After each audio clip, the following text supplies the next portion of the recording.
Hi, I'm Sarah-Jane Perry. I've been on tour for about 14 years. I've won 11 PSA titles, and this year's British Open is going to be my final PSA event.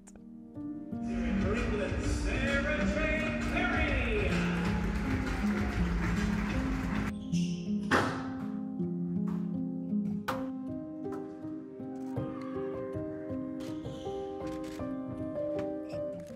I think I've just had an amazing time. I've met so many incredible people, from all the other players on tour to the people organising the events and the people coming to support the events, and so many people that are just so passionate about squash.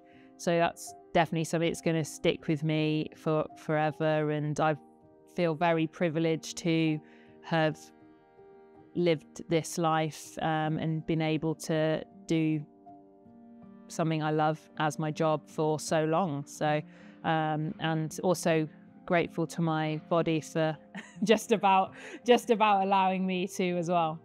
Reaching my highest ranking of 5 was really special, and looking back on that now, I think I kind of realised that even if I hadn't actually got to 5 and I was 6 for a very long time, I think before that, then I still would be proud and of my achievements and my career. But there was something niggling at me about getting in that top 5. So I was very happy when I finally did, thanks to Raneem retiring. That's what got me there to start with. So I was really proud, and I think she'd have said to me many years ago when I started out, wasn't sure how long I was going to play for or anything like that. So if you're actually going to get to number 5 in the world, I would have just been in complete disbelief, wouldn't have believed you. A Black Ball Open title was particularly special because it wasn't not only my biggest title, but it was a tournament where you had every single player in the draw, even though it was a gold. Because of the sort of COVID time it happened, it meant that everyone played it, and also it was almost harder than a platinum in a sense because there was no rest days. So to be able to back up so well from play 5 matches in 5 days, none of which were 3-love, they were all tough matches physically, to then be able to mount the comeback that I did in the final and just get over the line in the 5th game and still being physically strong was something really quite extraordinary to me. I'd put in a really hard block before that, and I think it almost felt like years and years of hard work had accumulated to that point. And I think that's always been the question mark over it, not ever been my sort of technical or skill level that's been questioned. It's always sort of been that side. So to come through those matches and those long matches back to back made it even sweeter.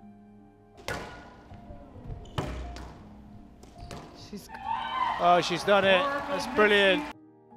I think every title that I won is sort of special for different reasons, but the NetSuite titles will really stick with me. I think I lost my nan just before the tournament, and she was really special person in my life, and I'd grown up spending a lot of time with her and things. So that was a really tough time, and I managed to draw on the strength and the love that she'd given me over the years and come through that match. I think another one, I think I came back from 2-love down in the final, and so it was almost quite fitting really, and so that was something I'll always remember. And then to come back the next year and retain the title was pretty special as well. I think I was actually sick going into the tournament and almost didn't play.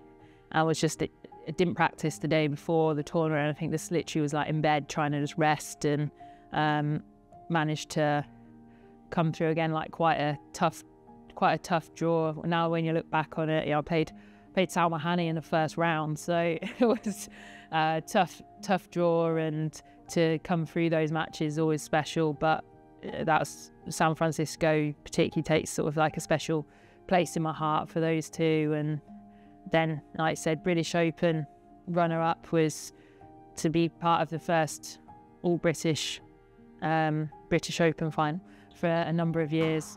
Was special, and like beating Nicole David in the semi-finals, and was, again, if you told my younger self that you were going to be doing that when I was a teenager, looking up to the amazing things she was achieving, would just be unfathomable, really.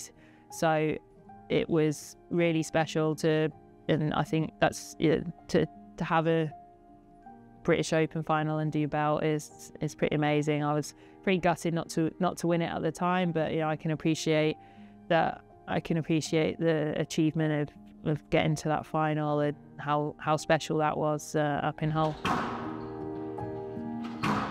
I think I was 16 when I played the one in Wolverhampton, and I remember it vividly, because I'd not played any professional event before.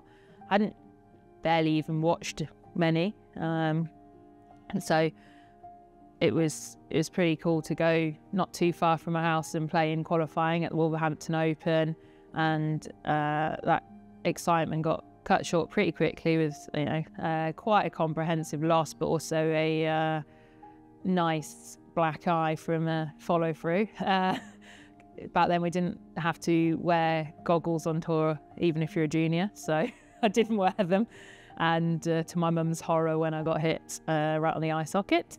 But yeah, I remember that one quite vividly. And then after that, for the next few years, it certainly wasn't my plan to play professional squash as my career.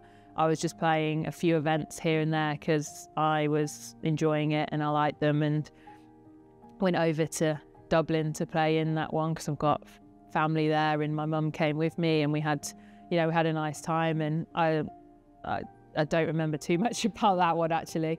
I do remember playing Orla and losing on the court of Fitzwilliam, but I just remember it was more about going to places that I wanted to go, or my mum or my dad wanted to go, and go as a family or whatever. So it was more just purely for enjoyment, and it wasn't until right at the end of my university degree, just before I took my final exams, I actually decided to give squash a go full time as a professional.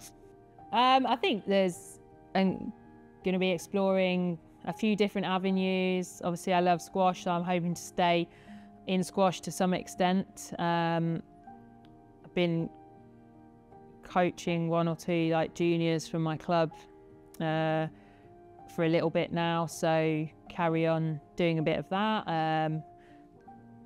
Maybe we'll be hearing a little bit from me on the microphone, or some comms potentially. That would be, I think I've done little snippets of that and enjoyed that.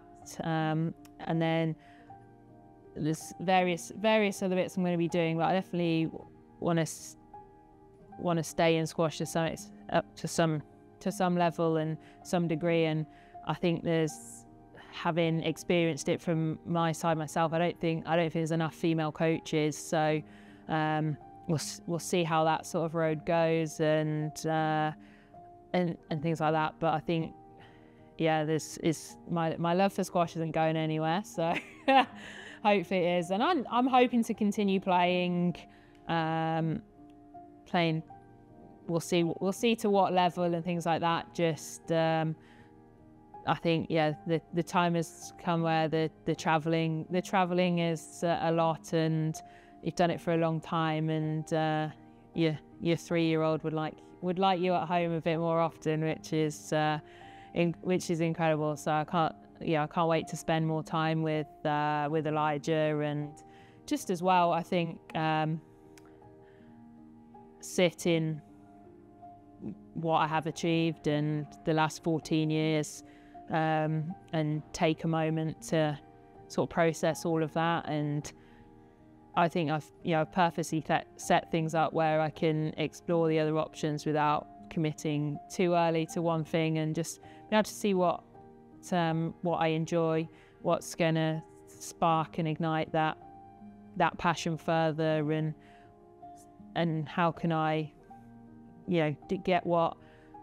get that side for me, but also help others to enjoy the game or get better or facilitate at some sort of level in squash as well for something. So we'll see. It's not nothing set in stone right now. Just take some time and enjoy family life and keep. I'll certainly be watching plenty of squash still.